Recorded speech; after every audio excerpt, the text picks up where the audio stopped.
Welcome to Subhadra explore. आज आम यही भिडियो षष्ठ श्रेणी आम साहित्य बहिर वर्षा पद्यटीर प्रश्न उत्तर आलोचना करिबा।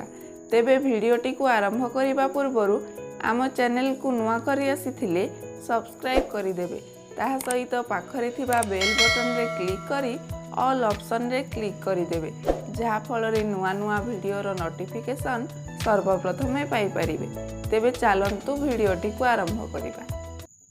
एबे पिला माने तुम बहिर प्रश्न उत्तर देख। एक नंबर प्रश्न कौन देइछि? निम्नलिखित प्रश्न गुड़िकर उत्तर कुह। क नंबर, वर्ष रे केतोटी ऋतु आसे? उत्तर, वर्ष रे 6टी ऋतु आसे। ख नंबर, ग्रीष्म ऋतु परे केउ ऋतु आसे? उत्तर, ग्रीष्म ऋतु परे वर्षा ऋतु आसे। ग नंबर, मेघ माने केउठी मिलित हुअन्ति? उत्तर, मेघ माने शून्य पथरे बा आकाशरे मिलित हुअन्ति। घ नंबर, पृथ्वी सूर्यंक उतापरे केते मास उत्तप्त थिला?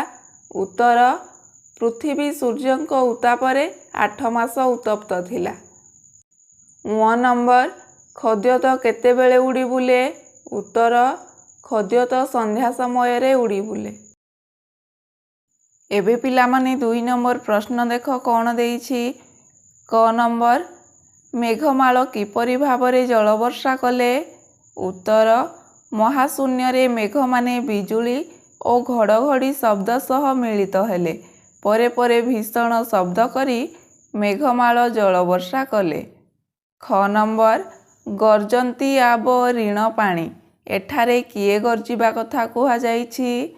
उत्तर, गर्जंती आब ऋण पाणी एठारे बेंग गर्जिबा कथा कवि कहिछंती। वर्षार गर्जन शुणी बेंग माने जलाशयर चतुर्पार्श्वरे रही गर्जन बा राब करंती। ग नंबर प्रश्न देख, एही कवितारे काहाकू राजा बोली कुहा जाइछि?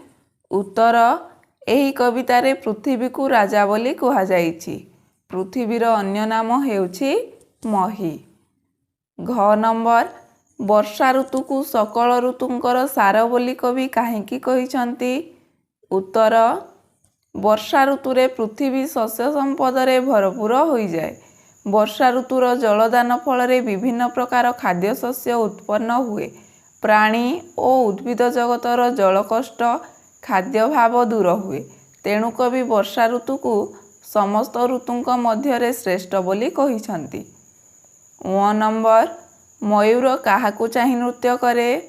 उत्तर, मयूर गिरी शिखर रे थिबा मेघ को चाहि नृत्य करे। 3 नंबर प्रश्न देख कौन देइछि? सरल भाषा रे बुझाई लेख।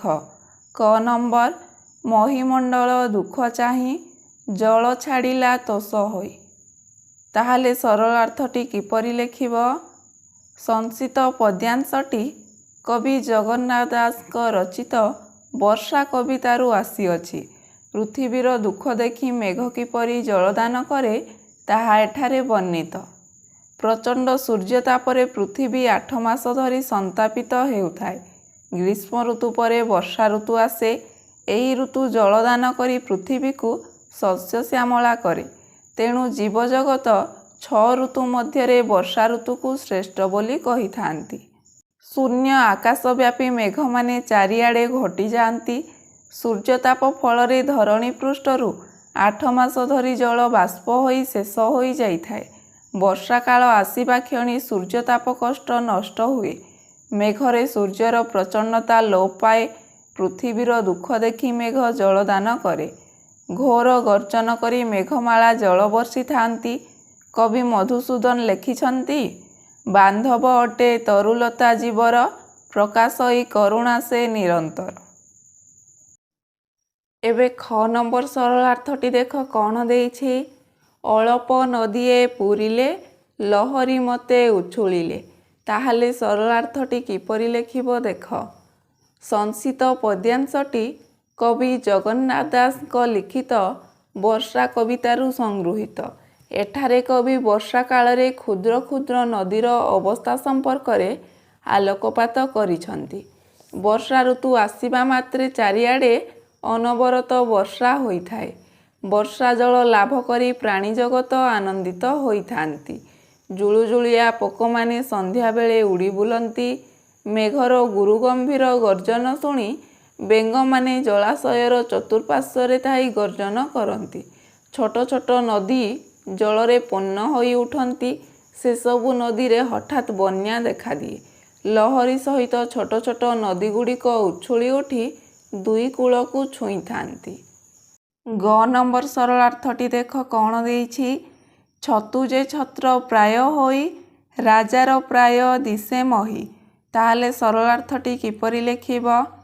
ସଂସ୍କୃତ ପଦ୍ୟାଂଶଟି କବି ଜଗନ୍ନାଥ ଦାସଙ୍କ ଲିଖିତ ବର୍ଷା କବିତାରୁ ସଂଗୃହୀତ। ଏଠାରେ କବି ପୃଥିବୀକୁ ରାଜା ସହିତ କିପରି ତୁଳନା କରିଛନ୍ତି ତାହା ବର୍ଣ୍ଣିତ ହୋଇଛି। ବର୍ଷା ଋତୁର ଆଗମନରେ ପୃଥିବୀ ଶସ୍ୟଶ୍ୟାମଳା ହୋଇ ଉଠେ। ପୃଥିବୀ ପୃଷ୍ଠରେ ବିଭିନ୍ନ ଶସ୍ୟରାଶି ଭରପୁର ହୋଇଯାଏ। ଶସ୍ୟରେ ଭରପୁର କ୍ଷେତକୁ ଦେଖି ମଣିଷ ଚିତ୍ତରେ ଆନନ୍ଦ ସଞ୍ଚାର ହୁଏ। ଏହି ଋତୁରେ ଚାରିଆଡ଼େ ଛତୁଗୁଡ଼ିକ ଛତା ପରି ଫୁଟିଥାଏ। ରାଜାଙ୍କର ମସ୍ତକରେ ପାଟଛତା ଶୋଭା ପାଇଲା ପରି ପୃଥିବୀ ରାଜାଙ୍କର ମସ୍ତକରେ ଛତୁଗୁଡ଼ିକ ଛତା ପରି ଶୋଭା ପାଉଥାଏ। ଏସବୁ ଦୃଶ୍ୟ ଦେଖି ସମସ୍ତେ ଆନନ୍ଦରେ ଆତ୍ମହରା ହୋଇ ଉଠନ୍ତି। ବାସ୍ତବରେ କବିଙ୍କର ଏହି ତୁଳନାତ୍ମକ ବର୍ଣ୍ଣନାଟି ଖୁବ୍ ହୃଦୟସ୍ପର୍ଶୀ ହୋଇପାରିଛି। ଏବେ 4 ନମ୍ବର ପ୍ରଶ୍ନ ଦେଖ। ନିମ୍ନଲିଖିତ ପଦ୍ୟାଂଶରେ କେତେକ ପଦ ନାହିଁ। ବହି ଦେଖି ସେଗୁଡ଼ିକ ପୂରଣ କର। କ ନମ୍ବର ପ୍ରାଣୀ ଜୀବନ ଜଳରାଶି କରୁଣା ଚିତ୍ତରେ ବରସି। ଖ ନମ୍ବର ନାନା ପ୍ରକାରେ ଶସ୍ୟରାଶି ଏଣେ ପୂରିତ ମହି ଦିଶି। 5 ନମ୍ବର ପ୍ରଶ୍ନ ଦେଖ। ଏହି କବିତାରେ ସୂର୍ଯ୍ୟ ଓ ପୃଥିବୀ ଶବ୍ଦ ପାଇଁ ଅନ୍ୟ ଯେଉଁ ଶବ୍ଦଗୁଡ଼ିକ ବ୍ୟବହାର କରାଯାଇଛି ତାହାକୁ ଲେଖ। ସୂର୍ଯ୍ୟ ପାଇଁ ରବି, ପୃଥିବୀ ପାଇଁ ମଞ୍ଚପୁର ଓ ମହି ଶବ୍ଦ ବ୍ୟବହାର କରାଯାଇଛି। 6 ନମ୍ବର ପ୍ରଶ୍ନ ଦେଖ। ବରଷା ଶବ୍ଦର ଗଦ୍ୟ ରୂପ ବର୍ଷା। ସେହିପରି ନିମ୍ନଲିଖିତ ଶବ୍ଦଗୁଡ଼ିକର ଗଦ୍ୟ ରୂପ ଲେଖ। ଶବଦ ଶବ୍ଦ, ଗରଜି ଗର୍ଜି, ବରଷି ବର୍ଷି, ଗ୍ରୀଷମ ଗ୍ରୀଷ୍ମ, ତପତ ତପ୍ତ, ଅଳପ ଅଳ୍ପ। ଏବେ 7 ନମ୍ବର ପ୍ରଶ୍ନ ଦେଖ। ତଳେ ଦିଆଯାଇଥିବା ଶବ୍ଦଗୁଡ଼ିକର ଅର୍ଥ ବନ୍ଧନୀ ମଧ୍ୟରୁ ବାଛି ଲେଖ। ମଞ୍ଚପୁରର ଅର୍ଥ ମର୍ତ୍ତ୍ୟପୁର, ଭୁଞ୍ଜନ୍ତି ଅର୍ଥ ଭୋଗ କରନ୍ତି, ମଣ୍ଡୁକ ଅର୍ଥ ବେଙ୍ଗ, ନିଶାମୁଖ ଅର୍ଥ ସନ୍ଧ୍ୟାବେଳ। ଏବେ 8 ନମ୍ବର ପ୍ରଶ୍ନ ଦେଖ କ'ଣ ଦେଇଛି। 8କୁ ଯେପରି ଅଷ୍ଟ କୁହାଯାଏ ସେହିପରି ନିମ୍ନଲିଖିତ ଶବ୍ଦଗୁଡ଼ିକୁ କ'ଣ କୁହାଯିବ ଲେଖ।